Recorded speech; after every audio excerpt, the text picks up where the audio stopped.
Asi sa nemôže stať, aby nejakým spôsobom ste sa mŕtel, akože spáliny pri dreve určite sa nedostanú z piecky smerom von, pokiaľ správne manipulujete, hej, s tou pecou.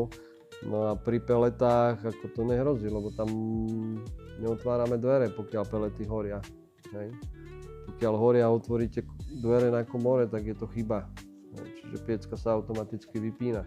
No. A jedna z takých najväčších chýb, čo aj ľudia teda porovnávajú, že kúrenie ako kúrenie a je úplne jedno, že či uhlím, drevom alebo peletami, je to, že v podstate keď niekto nie je toho, kto by doložil, tak ten priestor chladne, hej.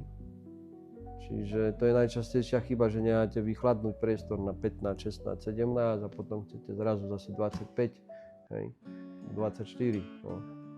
Pri tej pelete to nehrozí, nastavíte teplotu, akú chcete, nastavíte hysterézu, dajme tomu 6/10 smerom dole, 6/10 smerom hore a piecka sa zapne, vypne.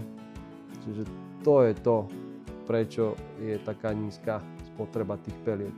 Keď si dokurujete, dajme tomu 1,4 stupňa a nie 7, 8, 10 stupňov. Hej.